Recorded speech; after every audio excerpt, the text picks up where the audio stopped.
Coming up on Roland Martin Unfiltered for Friday, August 23rd, 2019, I'm Dr. Julianne Malvo, sitting in for Roland, who's traveling today. A city council candidate in Michigan says she wants to keep her community as white as possible. The Arkansas woman accused of holding 4 black teens at gunpoint has disappeared along with her jail administrator husband.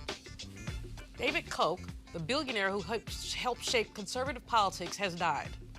Plus, a special prosecutor has been appointed to investigate the entire Jussie Smollett case. And the final season of Power premieres tonight. You'll see Roland's interview with Ghost himself. That's Omari Hardwick. It's time to bring the funk on Roland Martin. Unfiltered. Absolutely unfiltered. Let's go. Whatever the miss, he's on it. Whatever it is, he's got the find. And when it breaks, he's right on time. And it's rolling. Best believe he's knowing. Putting it down from sports to news to politics. With entertainment just for kicks, he's rolling. It's on go, roll, y'all. It's Roland Martin, yeah. Rolling with Roland now. He's funk, he's fresh, he's real, the best, you know he's Roland Martin now.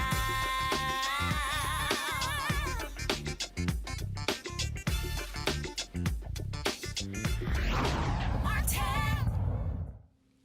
Jean Kramer, a candidate for city council in Michigan, shocked a public forum when she said she wants to keep Marysville a white community as much as possible. She made the comment in response to a question about diversity in Marysville, a city in St. Clair County, 55 miles northeast of Detroit. After the forum, Kramer told the local newspaper that she's not against blacks, but she believes married people need to be the same race. Mayor Dan Darman called Kramer's comments vile and jaw-dropping, and council member Paul Wessel says Marysville is open to anyone who arrives in the city.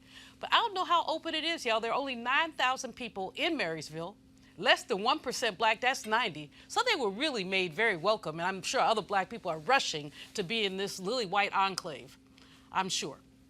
A white Arkansas woman accused of holding 4 black men at gunpoint has fled town just a few days after her husband resigned as the jail administrator. Jerry Kelly and her husband Joe moved out of their Arkansas home after receiving death threats. As we reported, the 4 teens were going door to door to raise money for the football team.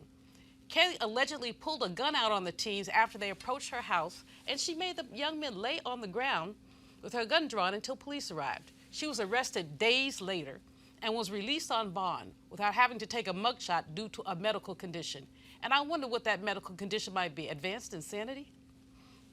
The Koch family announced today that David Koch, the 79-year-old former Koch Industries executive and conservative political activist, passed away. The billionaire had been dealing with declining health and had stepped down from his role in the family's operations in 2018. David and his older brother Charles used millions of dollars to co-pilot a massive movement that shaped conservative politics. The Justice Department said an email sent to immigration court employees this week should not have included a link to a white nationalist website. You think? The email, which included links to daily stories involving immigration news, including a link to a blog post on VDare, a white nationalist site.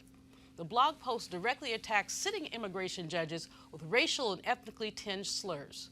The Immigration Justices Union complained in a letter to the Justice Department, publication and dissemination of a white supremacist anti-Semitic website through the Executive Office for Immigration Review is antithetical to the goals and ideals of the Department of Justice, the letter said. And former U.S. Attorney Dan Webb was sworn in today as a special prosecutor to investigate the entire Jussie Smollett case. From the former Empire actor's claims that he was the target of racist and homophobic attack to the prosecutor's sudden decision to drop the charges that he had faked the assault. Webb's appointment marks the end of a 2-month search by Cook County Judge Michael Tooman, who in June ruled that irregularities in the case warranted a special prosecutor. Okay, y'all, the wait is finally over. Tonight at 8, the final season premiere of Power. Last month, Roland sat down with Omari Hardwick, who plays Ghost in the series. Here's the interview, and it's a good one, y'all. Omari Hardwick. What's up, Frat? What's up, Fratos? Good seeing you, baby. Look how we Good hiding. seeing you. Good Yes, to see indeed. you. Always yes, good to see you, bro. Last season of Power, man. So it's funny, the first time I sat down and talked to Roland, good people, the last time I talked to Roland, we were talking about, as it pertained to Power, we were coming out of the jail season, going into season 5. Mm-hmm. And it's ironic because at this point, that season's sort of become, I can't say the epicenter of the journey or the storyline, but the story takes place in 8 months when you think about it. It's 6.5 years now, 6.5 seasons, but it really, the genesis of it is, you know, from whenever you first were introduced to this sociopath spectrum of a genius who also was a dreamer, and that being Ghost, and his brother in Tommy, played by Joseph Shakur. The first time you had a sight of these guys and the start of Truth as a nightclub, we're now only about 7 months from that point. Wow. So that's been the most interesting thing is if the jail season, Roland and I sat down and talked about, is the epicenter or sort of crux of where we go from there, anything could have happened. Well, we saw what the anything was. Mm-hmm. It was this Klay Thompson to Steph Curry taking a shot, that being Tommy, you know, I'm making that analogous to Tommy and Ghost, and taking a shot at his best friend and brother in Ghost and trying to kill him. And obviously Angela, that character, taking the bullet. And so we now don't know what's happened with her. So season 6, man, I guess when you play out the 8 months that we're speaking about, you needed a lot of time to play out that final season. So we're giving y'all 15 episodes so that we have a little bit more time, a little bit more, I don't know, I guess some dirt on the plate so that you can dig your fingers through a little bit better than just giving you a 10-part season or whatever. Because it's crazy. Season 6 is crazy. If you look at your career and you talk about all the things you did before Power, Man. there are roles that come along that become career defining, even though there are things you could be doing in the future. If I think about Kerry Washington, she will always be known as Olivia Pope. Always. Richard Roundtree, we were on the red carpet the other night. Shaft. And he said, there was a long time when he said, It was bothering him. and he said, his daddy said, son, Embrace shut that. the hell up. Yeah.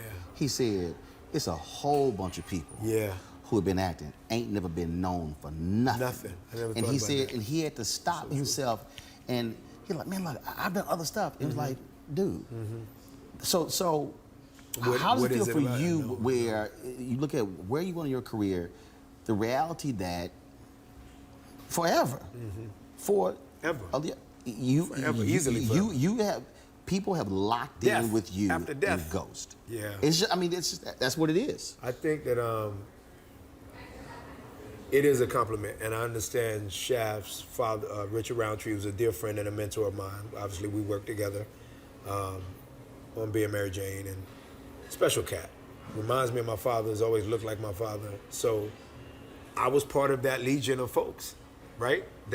So it's an interesting moment for me to be able to answer that question because, and you asking me that as Roland Martin, who has iconically become a brand in and of yourself, and itself, as if our names are able to be made as an it versus the person. It's interesting for you to ask me that because I thought about it, I'm like, I guess I'm a part of that group. I know I'm a part of the mob that made him Shaft. But then when I was working with him, I made him Richard.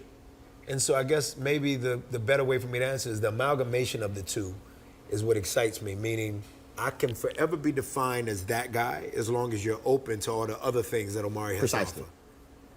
I'm good with it. And not hate it because I think that, it did everything for me. I've met some people, man, who, man, that's in the past. I'm like, But Ghost God. is special though.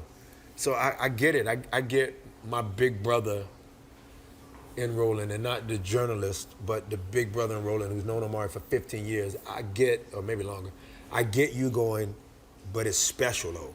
We never got to see a character that had all of those layers. They say 3, and that being Jamie, James, and Ghost, but it's really like duplicitous and multi-layered at the level of perhaps being stated that you played 20 different guys in this guy. You just said, psychotic and genius. I mean, he was like, I would imagine that Tommy is more of the psychopathic spectrum. I asked Courtney years ago, I said, we got to a point where in reading whatever she was presenting that year, Roland, I looked at it and I said, sociopath? And she looked at me in a way of like, interesting. Obviously, she knows Omari is a bright guy, so I can't play ghost if I wasn't bright, right, Roland? And you can't, it's like a Roland or a Dr. King even getting together and go, fits alpha. And people go, what is that, Roland? You go, he just fits alpha. He's literary. He's about words. We are. Scientists tend to be more geared toward Omega Psi Phi. Shout outs to Jesse Jackson and Shaq who likes that. He likes those conversations with Shaq about oftentimes the science of something. Like alphas are very literary. And Ghost was this poet, because Omari's a poet, who if you take me as a poet and put it in that which Courtney and Curtis created, in which stars moved one thing that they were gonna say yay to and brought in our thing, and we made the network. We made it, bro. So when Roland points to me, he's like, oh, yeah, the show made it. And yeah, the crew made it. And yes, the crew stayed even later than you, who were there till 18 to 20 hours. But if they get the wrong Ghost, that's a frat brother and a brother going, yeah, but if you ain't, that shows Michael Jordan, then there's not 5 rings. So it speaks to the fact, because of your point about that, it does equally speak to the fact that when she made me not feel bad about asking sociopath, Courtney added to it spectrum, almost to not make me go to a place where if I believed him to be a sociopath, which I think Denzel's character was a lot in the movie. That's the movie I was watching when learning that Whitney Houston passed away, Safe House. Denzel's character was a sociopath, and he spoke on great length about the process of playing a sociopath. But was still brilliant. Oof. And see, which he nailed. He played it with a young Ryan Reynolds, right? Like, he nailed it. Safe House was one of my favorites. I think it's one of Denzel's underrated. And I remember I was watching it and then came out of it, and Derek Luke had hit me with the news that our dear Whitney, who we, was our castmate from Sparkle, had passed on. But when Courtney responds in that way of not so far saying sociopath, but going spectrum, she's doing due diligence to herself as a writer. You as a journalist know when you write a piece or when you're pitching a new show, it's your baby, Roland. So it's her baby. So I can't be, in the famous words of the character played by Robert Downey Jr. in Tropic Thunder, a full retard. Not full. So her point is, you're not fully a sociopath. And we want to stop the show if you become fully any one thing. Because that's what made Ghost special. He was never fully one thing. He was so many things that if that's my nickname. You hate him, and it's like, I can't fully hate him because I love this. I can't fully love this because he's still not doing right.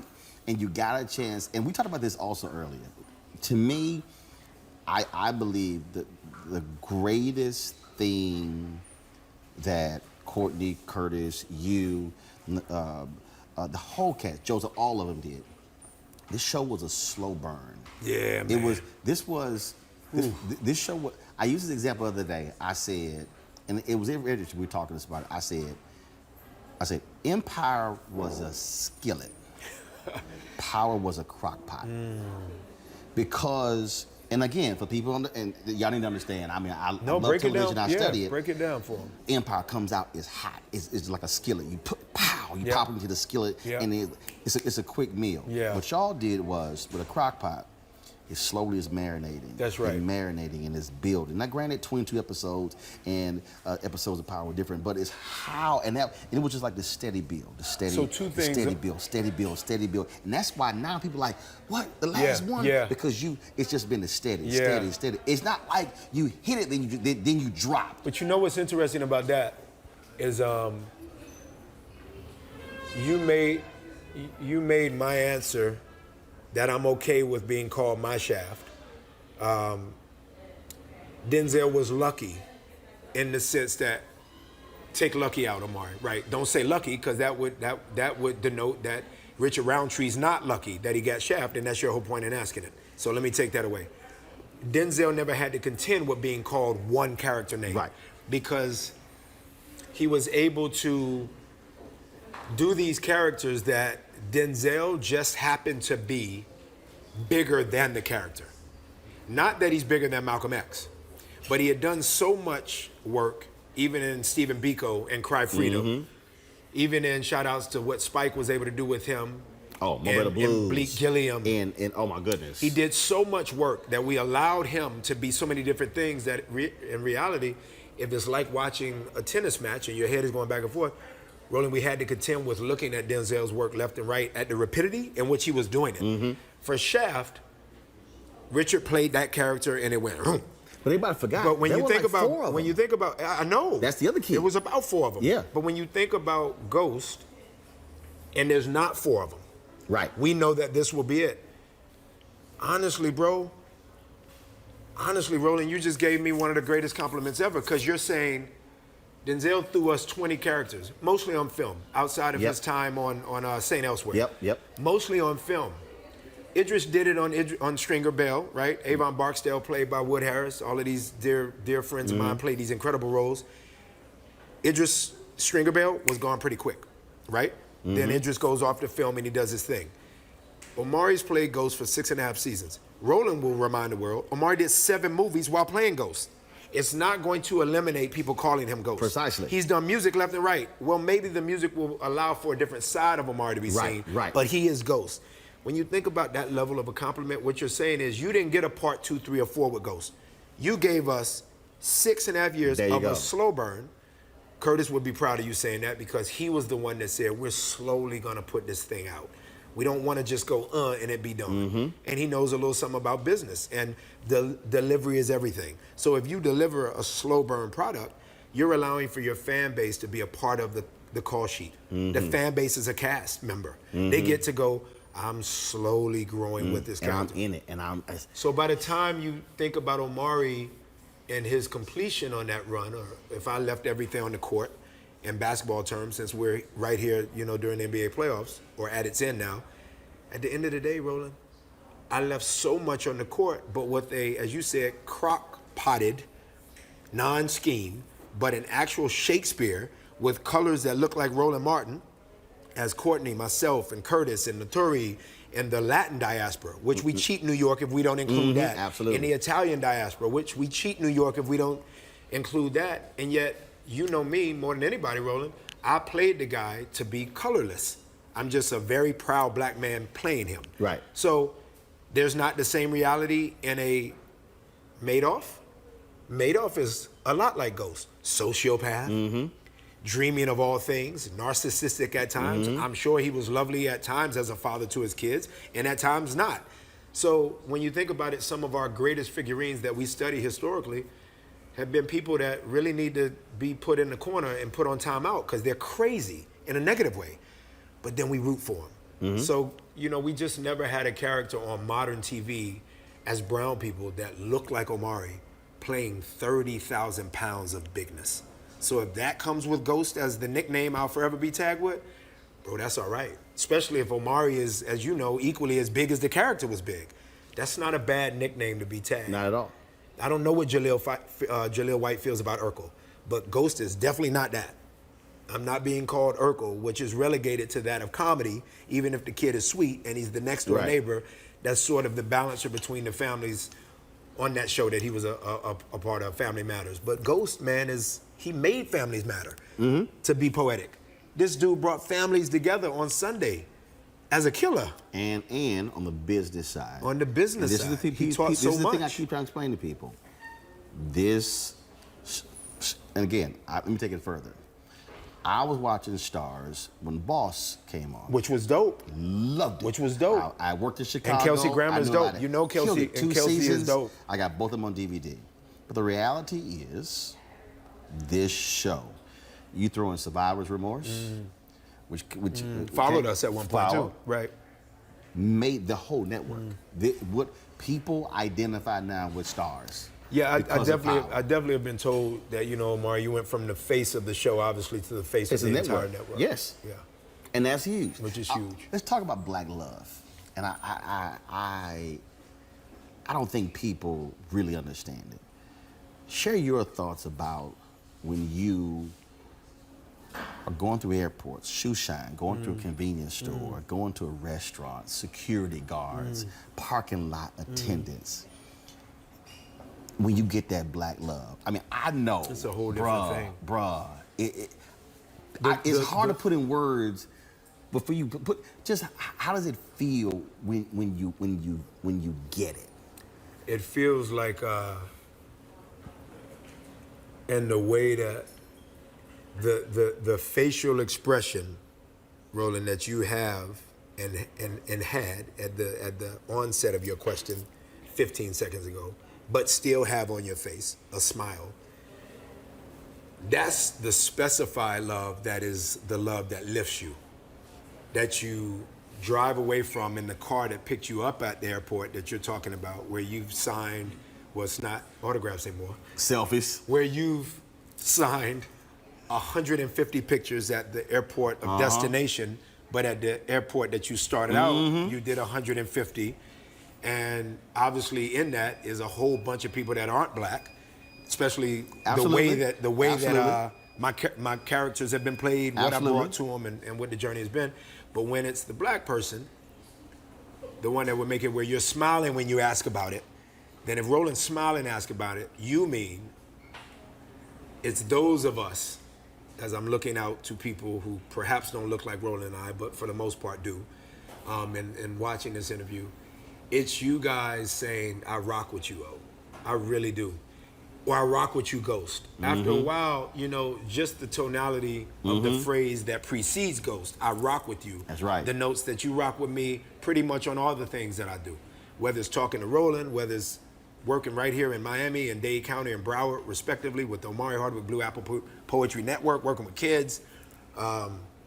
Whether it's the podcast that I now have, whether it's prior characters or characters, as Roland said, subsequently will follow Ghost. When you rock with me, different kind of love. And man, and so I've ironically learned that the love includes those that don't necessarily rock with you. So that's what I want to answer to. I've gotten to a place, Roland, where maybe the Christian in me has been able to corroborate, because I'm such a street kid, but I'm very Christian and I'm educated, which is why Ghost was what he was. I have equally learned that black love, first and foremost, is most exemplified when the black person who's giving me the love loves themselves. When they love themselves, bro, they're the love that made you ask me the question with a smile on your face. When they don't love themselves, I have learned in my journey, which is quite bountiful at this point and long, I've learned that they equally love me. They just haven't given themselves permission to love themselves.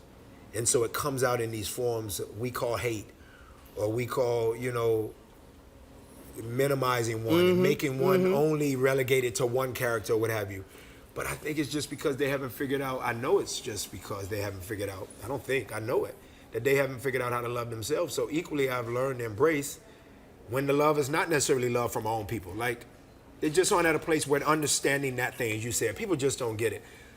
I equally make it all joy on them. Like, even if you're hating on me, it's like one day you'll get it. Like, those of us that are in Omari's position or in Roland's position who really love us as a people, you can't help but to one day figure it out in a way of, it's hard to not love them because they love us. There you go. And I love our people so much that it's really... It's like I had a dude. I'm a black man in America who was raised by beautiful black families, so I can love everybody because I love me. Had a dude who told me, You know he what I was mean? like, man, the street don't rock with you. And I start laughing. Did he say that to you? Brother, I start laughing. I said, brother, let me explain something to you. I still start laughing. We were in National Harbor. I'm walking by leaving. Brother, oh my God, Roland Martin. Oh my God, dude, I fucks with you. He said, no, you don't understand. Tell my girl. Which is the street way of saying I rock with you. He's like, my girl will tell you. He said, bro, let me tell you something. Anybody mess with you, I got you. And I was like, oh, I appreciate that. He said, he meant like, he went. Now I'm thinking he's about to fight. My man pulls his shirt up. Wow. The middle of his chest, you see all the scar tissue. His chest had been cracked open. He had been shot. He had been on the operating table. He went, no. Wow. Anybody fucks with you. Wow. I got you. And I was like, got it. Got it. And I tell people that. Yeah, that's a great story. Because I've had prisoners. That's a great story. I've had prisoners say, dude, I watched your show. You got me through prison. Yeah. And so, But you know so what, we though, talk Roland? about that. But you know what, though? For any leader of any religion, and you and I know we both are, and it's ironic because that book to your left says religious. Does it not, Roland? It says religious. Yes, it does. It also says restless next to it. Restless ambition. Restless ambition. So the reality is, anybody who is of power has restless ambition. It never stops. And it's not about you sitting down and talking to somebody who doesn't contain or possess or uphold your religious beliefs. It's about someone knowing there is a higher power over them. That's right. The reality is all of those different embodiments of leaders in all respective religions, traditional religions, they all rock with sometimes killers. And the lowest common denominator of the brown or the ethnic world that they come from or the minority existence that they walk around in, that doesn't denote killers. But they rock with either killers or the lowest common denominator who might go, nah, I got you for real, and I've been there. Doesn't mean that that brother's not now at the highest numerator reality. At one point, he was at a lower common denominator of brother, been shot, been to jail, what have you. Sometimes, bro, that's the greatest compliment in the world. Dude. Because they are the ones that are thoroughly able to sift you out as to how real you are. Quickly. It's like a kindergartner who can call out a teacher who substitutes for that one day. The kindergarten is only 5, but they can say, nah, I'm gonna run all over this teacher. So when they rock with you, which I often have realized is the greatest compliment to me, it's sometimes the lower common denominator of our people that fucks with And the most. There you go. And what blew me away is that Which is why Ghost was so big. he wasn't the first prisoner. I've had No, it's true. multiple cats. Of course. I've had dude came to me. He said, "Roland, my limo driver who started his own company. He said spent 20 years in prison. He said, bruh, he said the prison decided to take TV One off. He said they led a prison revolt because they said, no, we got to watch Roland show in the morning. Yeah. And so what It's medicine. And we don't do these things for. I never played Ghost for. I never did that, Roland. I never was able to do that. That's maybe why he's so. It's the first time I've said it on an interview. I've said it to friends. I might have said it to my security guard on the way over here. I said it. I did say to him, but I'm an activist. So you can't put T.I., who one time worked in the trap house. But he's an activist. His nature was an activist. His nurture made it where he had to work in the trap. But his nature is that of an activist. So you can't put his activism in music and not have it activate something. Right. You can't make an activist who's a poet play Ghost, but a trained actor, who's trained by the street as well. The amalgamation makes the frenzy of Sunday night where you might love Tommy, you might love Leela, Angela, you might love Notorious Tasha, but the people that rocked out with Ghost, they were seeing something that you and I both share in common, which is I was activating conversation by playing Ghost. It wasn't for me to play a character to jack off to and show my kids for the remainder of my life on earth with them. Nah, it was for people to go, yo, that's a conversation piece. Check in with myself when I brush my teeth in the morning. Where do I stand based on the work that O did with Ghost? It was an outreach. Ghost was, I paid bills with it. And I made it where Curtis and Courtney are able to not only have me say that I changed their lives, I mean that I say to them that they changed my life. Equally, I perhaps aided their life, even though they were bigger than I was. She wasn't, but obviously Curtis was.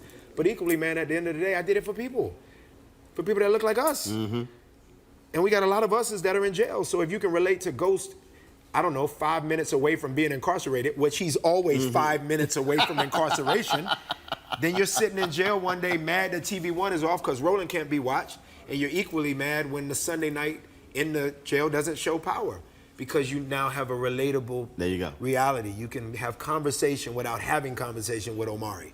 I'm not even there, but if my character is on TV in your cell, I'm kind of there. There you go. Which is fucking powerful, bro. That's powerful. That's a gift from God.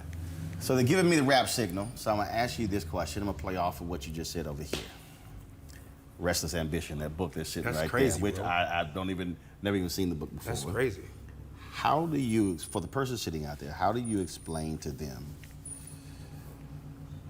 to be happy and content where you are, but still have restful ambition?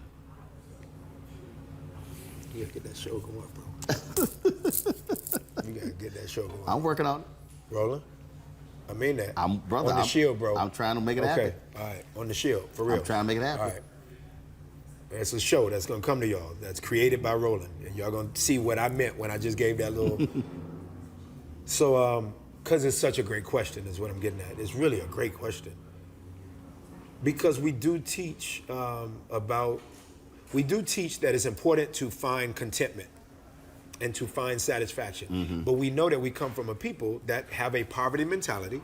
And what that means for all of you young kids listening is getting on first base and marrying the local girl or local boy that you were raised with and having a safe job and going to college and at least getting to those are safety realities that we are not only born into, but it's put on us every day. You're not necessarily promoted as a brown youth to dream, to be of ambition. You are only promoted to get on first base, and if it's analogous to baseball, stay there. Don't try to steal second base, and for damn sure, don't even think about third base. Stay on first base. And we forget even trying to own a stadium. You can't own a stadium at all. So I think for me, Roland, I found out very early in the career that it was that of a slave mentality and earned earnestly, meaning that, it's a part of our makeup. So I don't say it in a negative connotation. It is what it is. We were raised in this for 400 some years in this country. We were raised in the reality that that which is minimal is us. That which is maximum doesn't look like us. So I think I came in very early realizing that from Sammy Davis Jr. to what I could be one day, Sidney Poitier in the middle and Bill Russell in the middle while making $3 per basketball game, 11 rings, coach one of those years, and would march with Martin and Malcolm after those games. And the hip-hop greats who curated hip-hop that the young kids who do hip-hop now are benefiting from. Everybody from that spectrum, they were allowed to entertain in front of the camera. I think really early on, man, maybe the alpha in me, Roland, understood that if I relegate myself to simply that, then that is being someone, and it does denote slavery mentality a bit, who is content and happy with the world not just saying ghost when I walk by, but maybe screaming a couple other characters that they might connect with Shabu from Next Day Air, Free from Gridiron Gang, all the shit where I'm a bad guy, because being bad connects to people. We all have the reality of good angel, bad angel. And it's fun to be bad. It's harder to be good or to maintain being good. So even if they're yelling that out for characters played in front of the camera, Roland. It's not me looking at you and going, Roland, make sure you produce that project that you said you're gonna do. I'm working on it though. Well, equally what happened for me is I realized that the restless ambition did not state to God that I don't feel blessed. Or that I'm not satisfied. Or that I'm not okay. Or that I don't think Brave and Nova are eating well enough. Or that I don't hear the family members who actually don't just have a dream, but have plans to execute it, so I might invest in their dreams. No, I hear it all, and I count it all joy.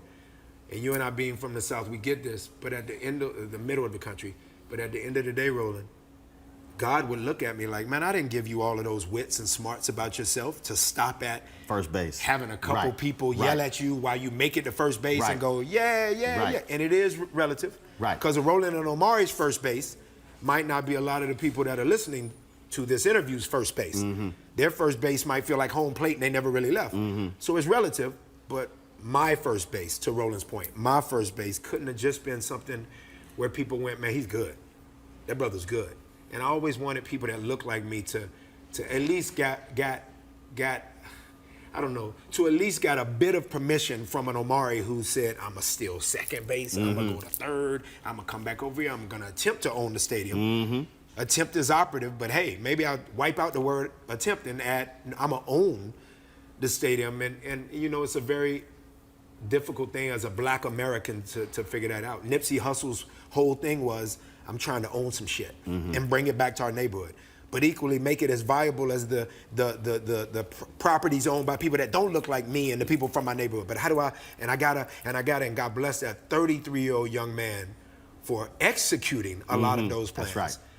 But equally Nipsey knew at the end of the day, man, I can't be a slave to my own master. I gotta be a master to my master. That's it. I mean, Invictus says it best. You and I learned that poem for a reason.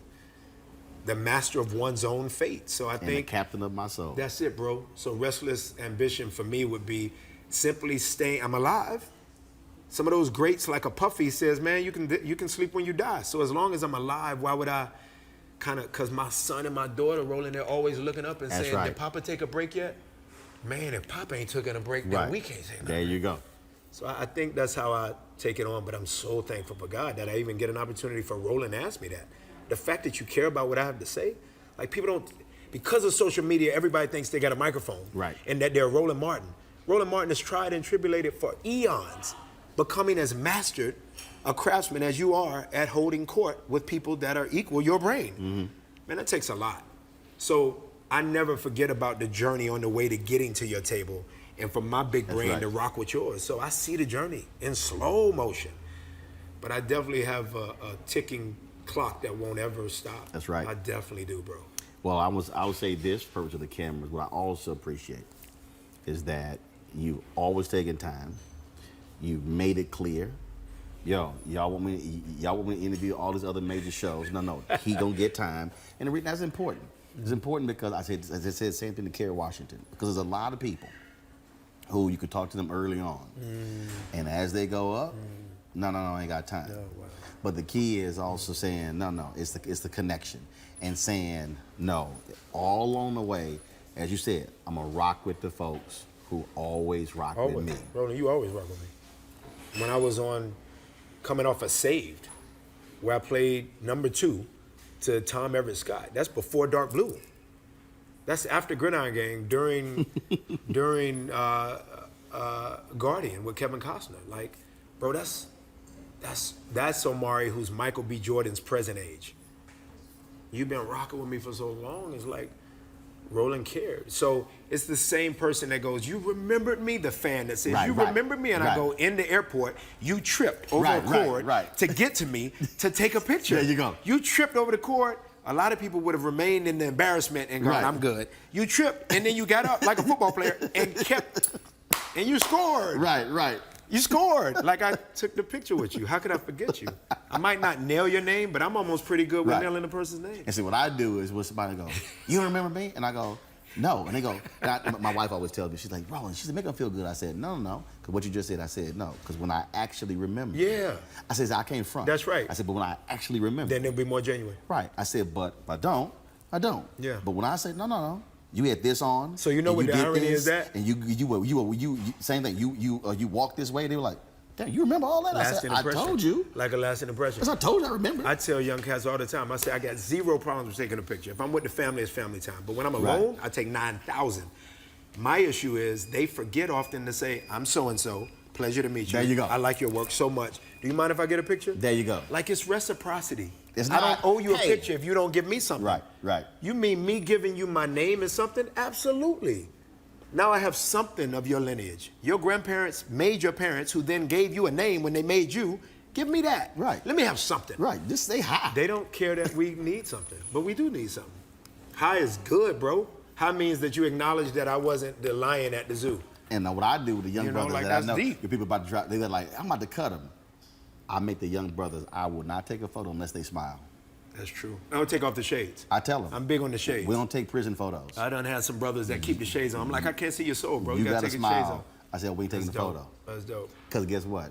Because most of them being raised, you got to be hard. I said, no. No, You can no, smile no, in the photo. No.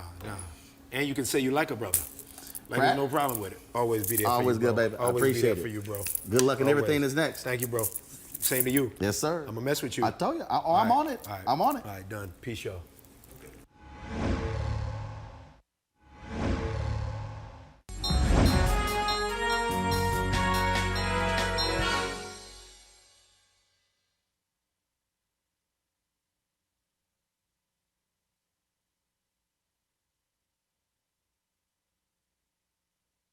And me growing up in Cleveland, Ohio, I remember when Emmett and I were growing up, you would take us to different events that we really didn't want to go to.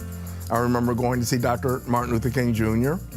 I remember seeing John F. Kennedy when he was running for president. You always thought of ways to involve us so we understood that the community was really our family and we had to be involved in the community to have progress. Well, I think it was very important for you to see the action, to see what adults were doing to work toward things that would be better. I learned about the issues as I became involved in the community. You and Emmett were in elementary school, and I became PTA president. I wanted you and Emmett to get the best that you could in regard to education, in terms of growing up, and be able to choose whatever field you like to go into. And if I recall, you started protesting and there were rallies, but you also decided to go back to school. I decided that I wanted to go back and get my bachelor's degree. Then I heard about a fellowship that was being offered to change agents at Case Western Reserve University, and I applied for that. And you became a professor at Cuyahoga Community College, that's correct, right? But that was in early childhood development. And you actually ran the early childhood department. Oh yeah, I was head. One of your experiences was working for the first African-American mayor in the city of Cleveland, Carl Stokes. That makes me think of working with the ministers and the Council of Churches. When Martin Luther King came to Cleveland to encourage people to vote for Carl Stokes, and his talking about the importance of not only voting, but for what he always said about the character of his children. I remember sitting around the kitchen table and talking about how you can work within your community to strengthen your community. And I got really a profound respect for public service. Well, I'm glad we can sit down and talk. I am very proud of what you and Emmett have done, have taken your own paths, and love you. Mwah. Love you too. Wasn't that a great interview with Lee Saunders and his mom? That concludes today's edition of Roland Martin Unfiltered. I hope you enjoyed the show. Be sure to tune in Monday. Roland will be back. He's going to have new, fascinating stories, great panels, a whole bit. But don't forget, while you're thinking about it, to go to RolandSMartin.com and join the fan club, RolandSMartin.com. Roland's created this thing out of whole cloth, and he needs your support. So check it out, join the fan club. Here's the latest list. We'll see you again next week.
You want to check out Roland Martin Unfiltered?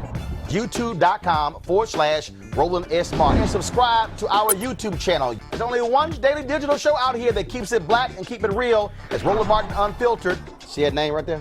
Roland Martin Unfiltered. Like, share, and subscribe to our YouTube channel. That's YouTube.com/Roland S. Martin. And don't forget to turn on your notifications so when we go live, you'll know it. Martin.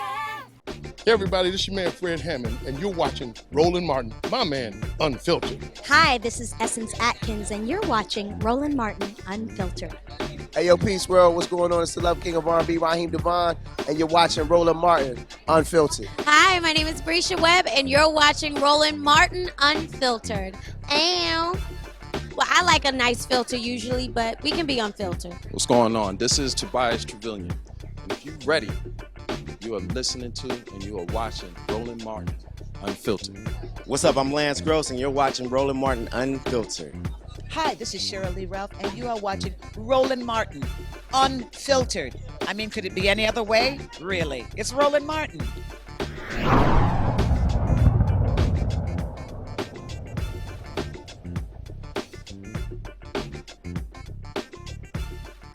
You want to support Roland Martin Unfiltered?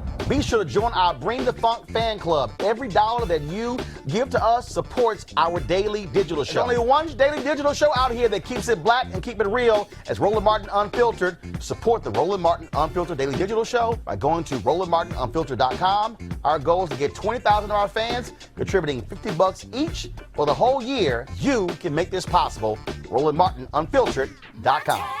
Hey fam, want to check out Roland Martin Unfiltered, the blackest show on all of digital, cable, and broadcast. Check out our audio podcast. There's only one daily digital show out here that keeps it black and keep it real as Roland Martin Unfiltered. Press play.